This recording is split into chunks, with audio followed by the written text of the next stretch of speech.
Então, aprendendo com os erros de Israel. Então, no capítulo 15 do segundo livro das Crônicas, nós encontramos aqui a nação de Israel inserida num grande contexto de dificuldades. Gente, quando está escrito aqui que não tinha paz, nem para o que saía, nem para o que entrava.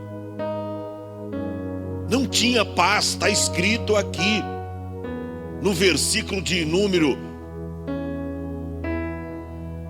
5. E naqueles tempos não havia paz, nem para o que saía, nem para os que entravam, mas muitas perturbações sobre todos os habitantes daquelas terras. Ou seja, eles não tinham paz.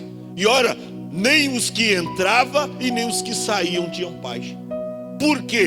Por causa do pecado do povo, da desobediência.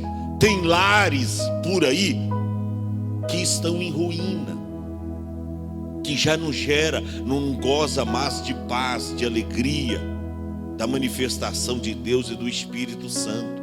Por quê? Porque deixaram de buscar ao Senhor.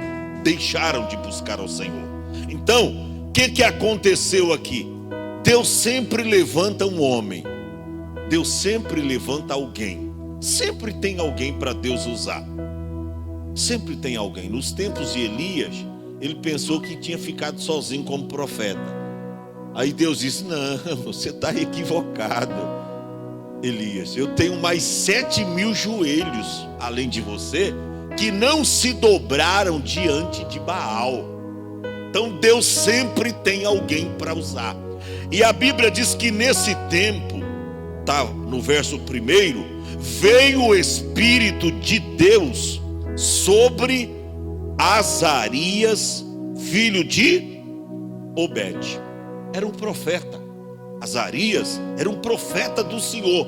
Aí o Espírito Santo veio sobre ele. Você vê, o Espírito Santo tinha se retirado do rei, que era o rei Asa. Tinha se retirado. Às vezes o Espírito Santo não está nos grandes, não. Às vezes o Espírito Santo está nos pequenos, aqueles que buscam, aqueles que se humilham, aqueles que nem sabem falar direito, mas está ali pagando o preço. Você vê, o Espírito Santo veio sobre Azarias, filho de Obed, e ele saiu ao encontro de Asa e disse-lhe: ouve-me, Asa, todo Judá e Benjamim. Você vê, ele recebeu de Deus uma palavra, ele recebeu de Deus uma mensagem. Eu não gosto quando alguém diz: eu recebi de Deus um recado. Para mim, Deus não manda recado. Recado é coisa humanística. Recado é coisa de homem. É coisa de pessoa. Camarada passa lá em casa: dá para o pastor, deixa um recado aí para ver se ele vai lá à noite e tal. Vai comer uma pizza, vai fazer uma visitinha. Recado é coisa de pessoas, de homens. Deus manda mensagem. Deus não manda recado. Recado é condicional. Obedeça se você quiser. Você tem condições de cumprir um recado, a pessoa deixa um recado. Não é um compromisso teu. Você não empenhou a sua palavra. É recado. Agora, mensagem não. Deus não manda recado. Deus manda mensagem. E Deus dá uma mensagem ao profeta Azarias, e ele sai ao encontro do rei. Como é que chamava o rei? Asa. Uma boa sugestão aí para você colocar no seu próximo filho esse nome, Asa. Entendeu? Asa, né, irmão? 3 pequenas letras aí, 3 letras e um nome bem sugestivo, né? O rei se chamava Asa, e ele sai ao encontro do rei Asa e de todo Judá e Benjamim. Ou seja, a mensagem era expressa de Deus, não somente para o rei, mas para todo o povo. Para todo o povo. Ele saiu ao encontro do rei, todo Judá e Benjamim. E a mensagem era esta: o Senhor está convosco, enquanto vós estáis com Ele. Ele foi explícito. Ele não titubeou naquilo que Deus deu para entregar. Tem gente que não gosta de ouvir a verdade. Hoje está cheio. Tem gente que se aborrece só de você colocar umas verdades lá no seu status. Tem pessoas que já se entregam, entendeu? Porque está com a mente já pesada, pesa a mente. Você falar uma verdade, colocou uma verdade no status, já faz a pessoa, isso é pecado, isso é coisa errada na vida. Nada podemos contra a verdade, senão pela verdade. A verdade dói, mas sara. Então tem gente que está com tanta consciência pesada que só de você postar uma coisa no seu status, ela já se incomoda, Graça. Pecado escondido, não tenho dúvida. Porque se você é da verdade, quando alguém fala a verdade para você, você não se sente ofendido. Até porque Jesus diz: e conhecereis a mentira, e a mentira vos libertará. O que diz lá, Evangelho de João, capítulo 8, e o versículo 32. E conhecereis a verdade, não é mentira. E conhecereis a verdade, e a verdade vos libertará. Então tem pessoa que a mente está tão cauterizada, e está tão sobrecarregada, que se você falar ou postar uma verdade no seu Facebook, no seu status, ela já se ofende. Está assim hoje, irmão. A coisa está assim. A coisa está assim. Então preste atenção. Vamos voltar para o texto. Ele sai com uma mensagem expressa de Deus: o Senhor está convosco, enquanto vós estáis com Ele. Irmão, isso é besteira nossa. Nós achar que você entra pelo caminho errado e Deus vai te acompanhar. Que nada. De jeito nenhum. A Bíblia diz assim, Tiago escreveu: chegai-vos a Deus, e Ele se chegará a vós. Olha para cá, é automático. Aqui está você, aqui está Deus. Você, se aproxima dele, Deus, se aproxima de você. Você dá mais um passo, ele dá um. Daqui a pouco você está assim com Jeová, Está assim. Agora, se você ir para um lado, para uma outra extremidade, o Senhor também. Você pensa que não? Isso é equívoco nosso. O Senhor está convosco, diz o profeta, enquanto vós estáis com Ele. E ele diz, se o buscardes, o achareis. Está no condicional essa palavra. Está no condicional. Deus não vai estar com alguém que não queira estar com Ele. Deus, mesmo que a pessoa, o cuidado de Deus será o mesmo para com esta pessoa, mas Deus não vai estar com ela em todos os momentos, não. Os olhos do Senhor vai estar, mas a proteção, a égide de Deus sobre ela, nananina não. Aí está claro isso. O Senhor está convosco enquanto vós estáis com Ele. Se o buscardes, o achareis. Mas se o deixardes, Ele vai continuar com vocês, né? Ele vos deixará. Irmão, isso é uma realidade. E isso vem acontecendo. A cada dia você vê pessoas sucumbindo na igreja. porque essas pessoas estão correndo atrás do ventre. Você vê gente aí postando coisas no Facebook, que está lá comendo, está fazendo isso, está lá aqui, e o culto rolando aqui. O camarada está preocupado com a batatinha, está preocupado com o lanche, está preocupado com o ventre, está preocupado com a comida, está preocupado em correr atrás das coisas, e estão esquecendo das águas da vida, que é Jesus. Estão esquecendo, irmão, a cisterna que Deus abriu, a fonte que Deus abriu. Eles estão fechando. Deixaram de beber água dos mananciais da vida. Então Deus usa o profeta. E você vê que o profeta foi corajoso, hein?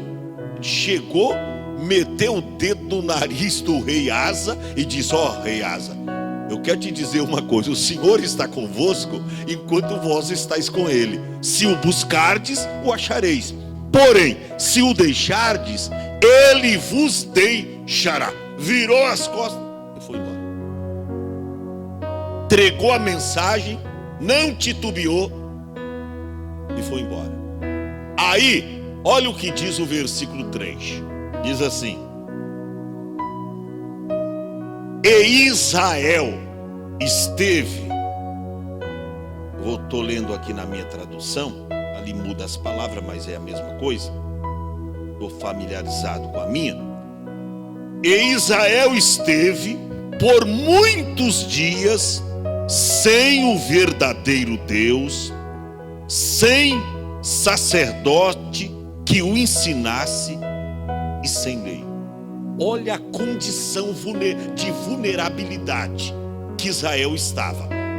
Por muito tempo Israel estava, ali diz, esteve, mesma coisa, sem o verdadeiro Deus, não tinha sacerdote para ensinar e não tinha lei, ou seja, andava sem disciplina, não andava debaixo da lei do Senhor, andava solta.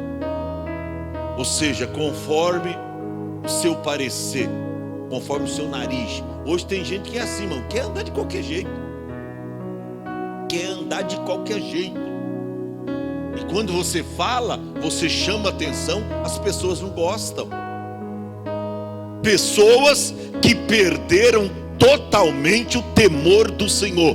Pessoas que perderam o compromisso com Deus. Aí quando ouve a verdade, faz mimimi, empina o nariz, franja a testa, não aceita a verdade. Olha a situação de Israel. Já pensou, irmã Maria José? Por muitos dias aí, quer dizer anos e anos a fio.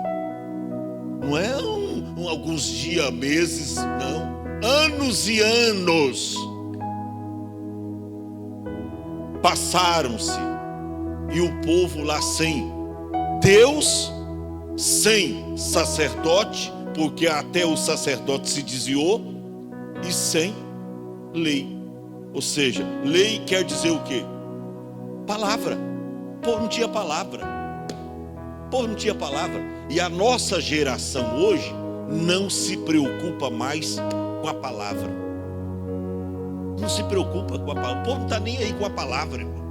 O povo não está nem aí. Tanto é que você posta, você fala, eu posto muitas coisas da Bíblia, banner, mensagem. Eu tenho algumas mensagens lá em notas que hoje circula o Brasil inteiro. E eu vejo sempre gente. Eu tenho uma mensagem lá que eu coloquei sobre Esaú, né? Que ele trocou, não troque o seu direito de primogenitura, não troque a sua bênção por um prato de lentilha.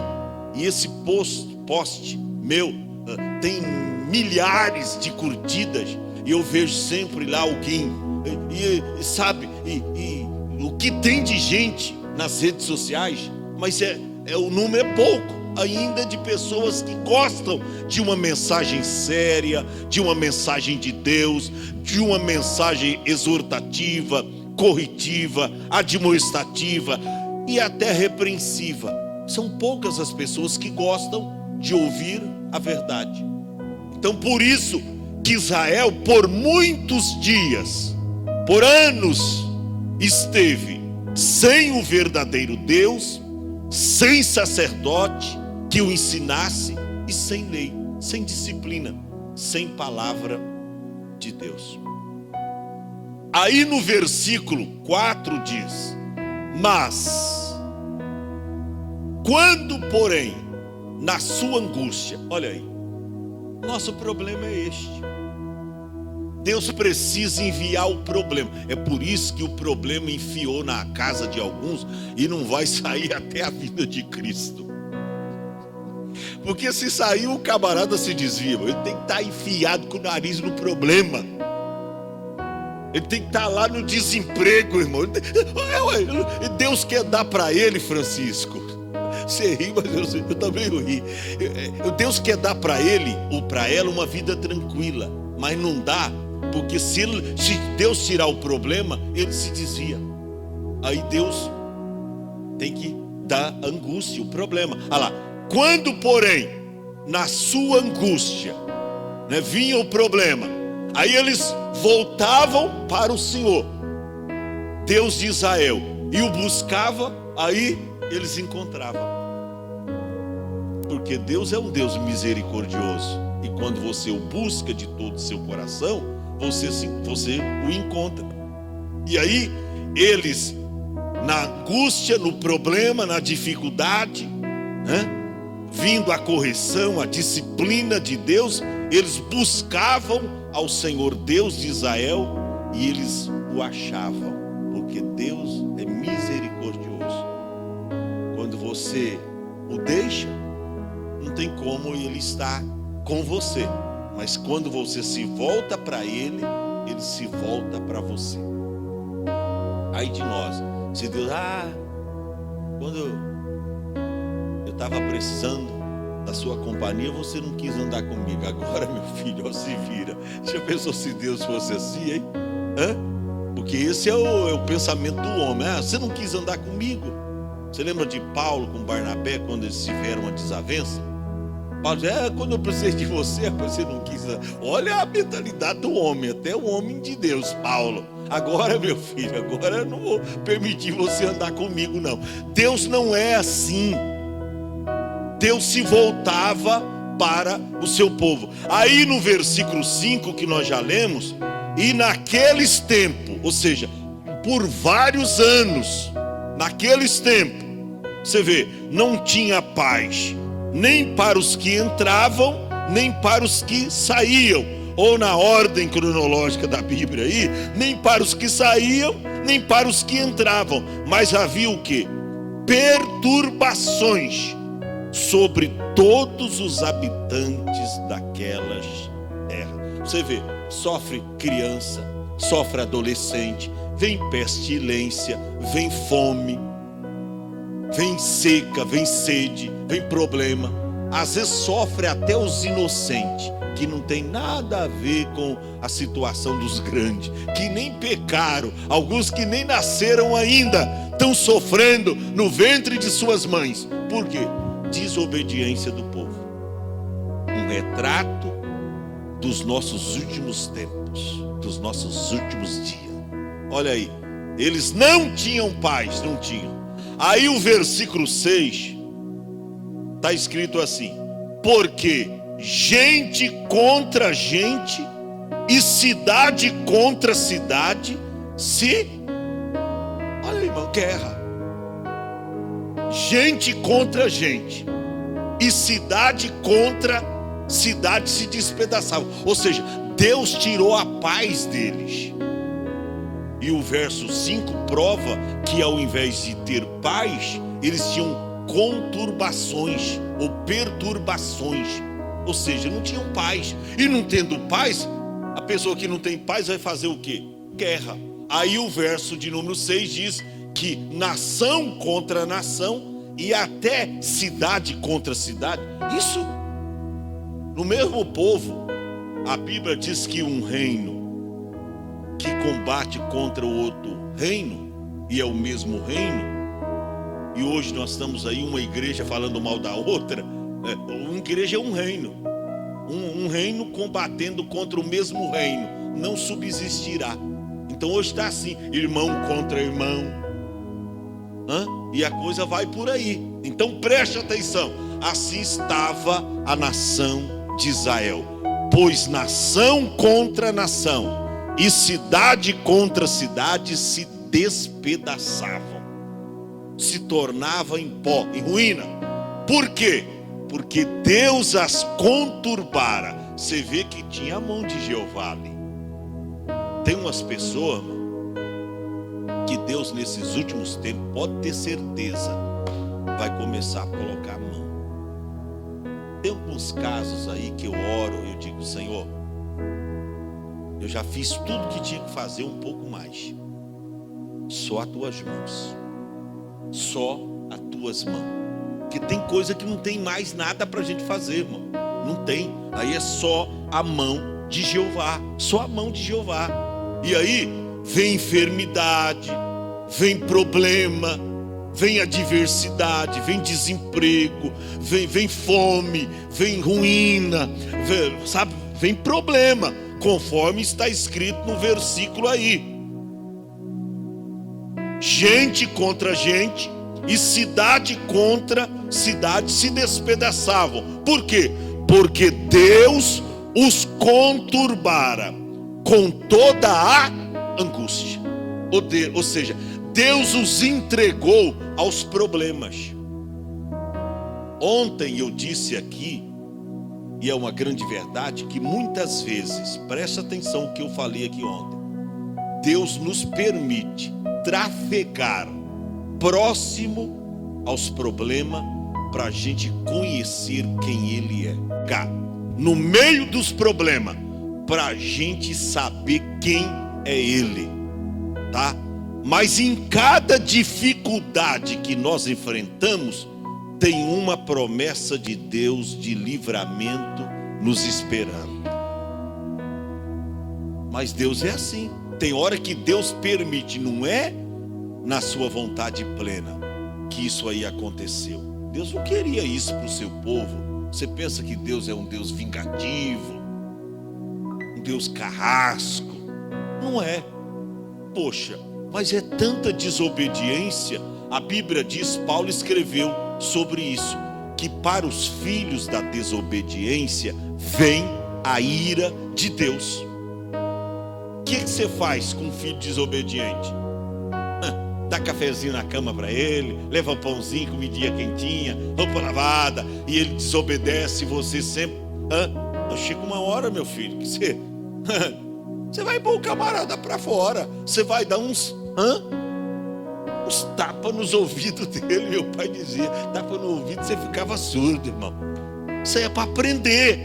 Então, esses males aí, essas aflições, Deus os conturbara com toda sorte de aflição.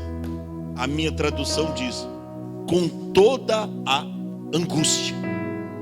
Deus permitia que o mal vinha sobre a nação, que a doença vinha, que o desemprego vinha. E você sabe que tem crente e famílias na igreja que parece que o problema não sai da casa deles. O problema não sai. É só problema, irmão. Não sai, não sai, não sai.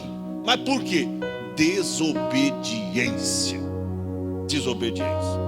Aí, você vê que dentro da mensagem dura, sempre tem uma vazão, sempre tem uma porta de escape. O profeta, ele entrega a mensagem dura, mas ele não deixa de jogar o bálsamo. Ele não deixa, guerreiro Paulo, joga o bálsamo. Aí no verso 7, ele joga o bálsamo. Ele entrega a mensagem dura. Aí no verso 7 diz, porém, esforçai-vos, ou seja, faça a vossa parte. Faça Deus mudar de atitude. Faça Deus se aplacar para convosco. Só vocês podem mudar. Parece que eu estou vendo o profeta dizendo, só vocês têm condições de mudar essa situação. Semearam vento e agora estava colhendo tempestade. Então parece que eu vejo o profeta Azarias dizendo: só vocês podem mudar esta situação. Vós, porém, esforçai-vos e não desfaleçam as vossas mãos, porque Deus ainda os recompensará. Ou seja, a vossa obra tem uma recompensa. Esforça, faça parte de vocês, tira os ídolos do meio de vocês. Olha, coloca a vossa esperança em Deus, busque ao Senhor, porque Ele é um Deus misericordioso, Ele vai se emplacar para convosco. Busque a Ele. Era isto que o profeta estava dizendo para o povo. E sabe que o povo aceitou o apelo? Aceitou, pastor? Aceitou.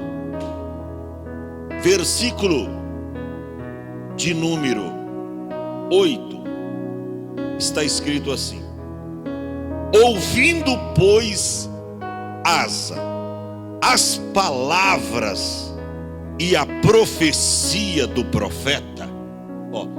Não ouviu o recado.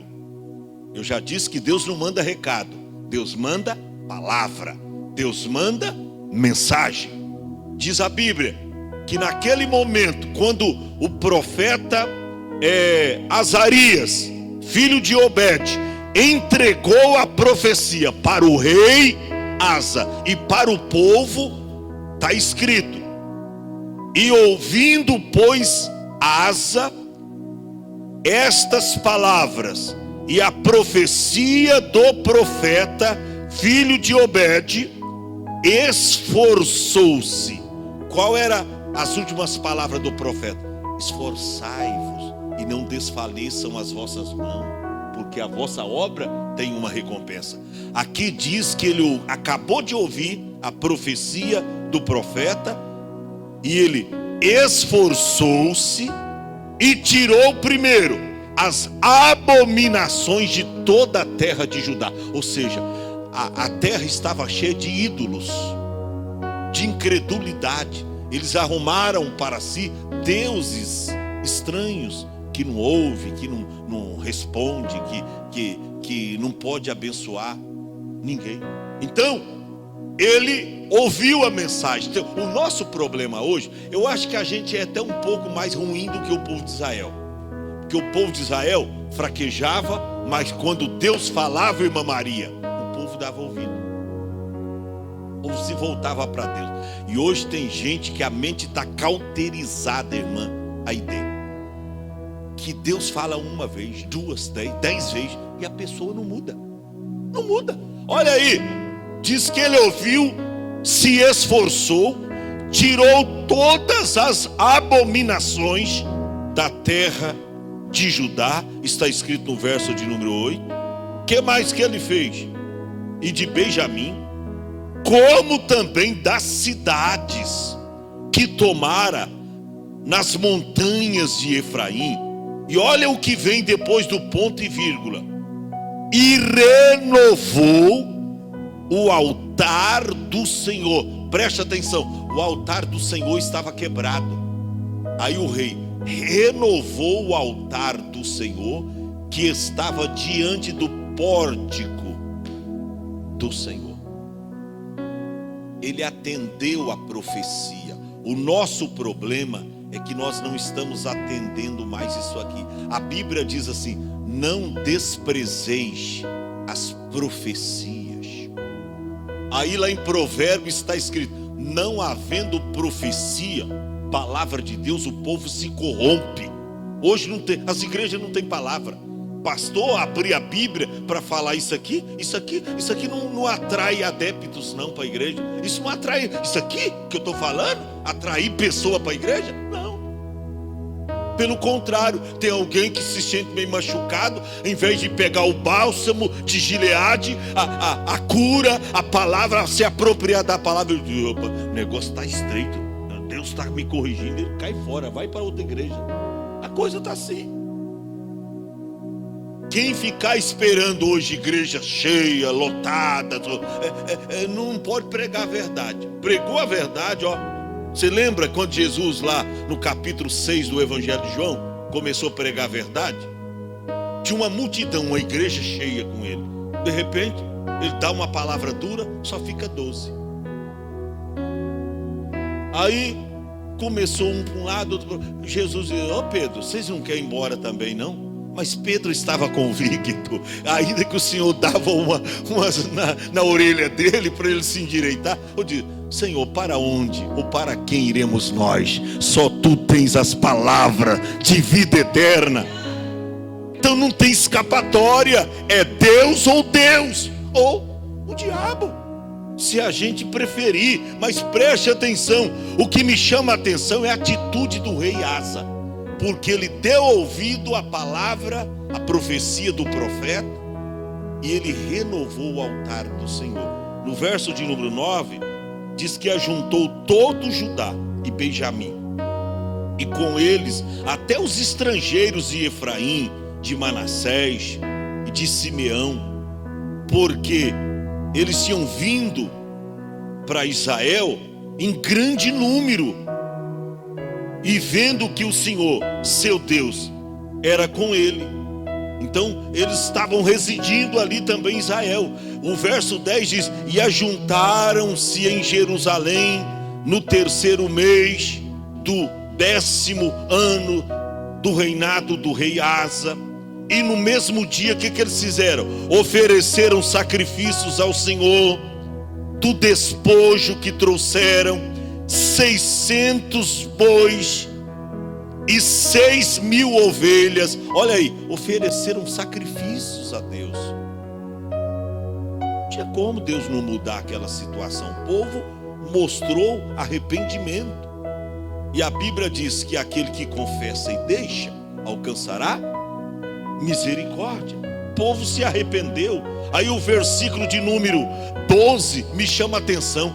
Diz que eles entraram em uma aliança com Deus. Eles entraram num concerto, num pacto com Deus. Qual era o pacto? De buscarem ao Senhor.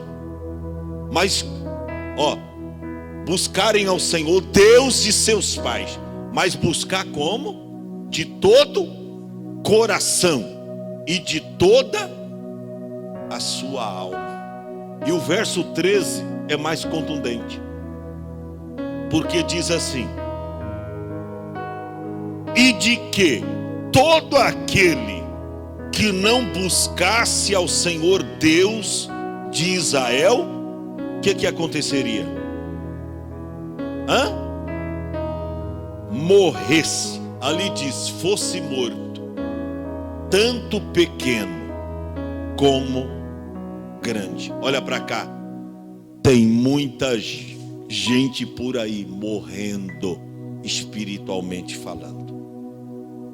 Tem muita gente morrendo nas igrejas, morrendo. Tem muita gente morrendo. A cada dia eu estou vendo essas cenas. Fala: meu Deus, eu prego tanto aqui na igreja, e como ainda tem gente morrendo na igreja que eu estou pregando. Morrendo. Você vê que a pessoa está morta. Você está pregando a verdade, a pessoa está morrendo.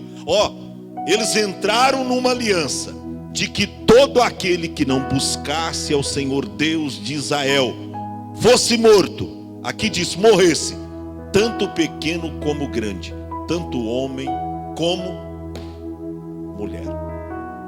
Agora, quer que eu termine essa mensagem e vai deixar o seu coração bem preocupado? O rei Asa partiu dele essa renovação para o povo de Deus, essa aliança que o povo fez com Deus. Claro, partiu do rei, e ele entrou com essa aliança com Deus, com o povo. Só que o próprio rei, aí Deus mudou a situação. Aí veio bênção, veio prosperidade, o povo cresceu, a terra floresceu, houve fartura, anos de vitória, vencendo os inimigos, vencendo as guerras. Deus abençoou. Passou-se um tempo. 2 anos. Aí, olha o que diz a Bíblia. Aqui, qual foi a aliança que eles fizeram com Deus? Que todo aquele que não buscasse o Senhor,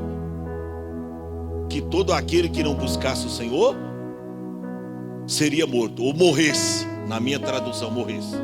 Quer ver como é que as pessoas esquecem depressa do que Deus fala? Olha no capítulo 16, versículos de número 12 e o versículo 13. Olha que tristeza. Dá tristeza na gente ter que ler, mas eu tenho que mostrar e me desincumbir de toda a responsabilidade. Vamos relembrar qual era a aliança que eles fizeram? De todo aquele que não buscasse o Senhor, morresse. Aí, no ano 39 do seu reinado, do reinado de Asa, ele cai doente. Ele fica doente. Está escrito. E no ano 39 do seu reinado, Asa caiu doente. Onde era a doença? Nos pés. Está escrito que grande por extremo era a enfermidade, ou enfermidade que só Deus poderia curá-la. Era uma enfermidade incurável aos homens. E era muito grave a sua enfermidade. Nem mesmo na sua enfermidade Asa buscou ao Senhor, senão os médicos. Olha, gente, qual era a aliança que eles fizeram? De que todo aquele que não buscasse o Senhor morresse. Fosse homem, fosse mulher, criança, adulto, todos morressem. E ele, depois de algum tempo, ele caiu doente dos pés. Grande por extremo era a enfermidade. E contudo, na sua enfermidade, não buscou ao Senhor ante os médicos. E aí o verso 13, Deus ainda dá 2 anos para o camarada. 2 anos. Será que em 2 anos não dá para buscar o Senhor? 2 anos.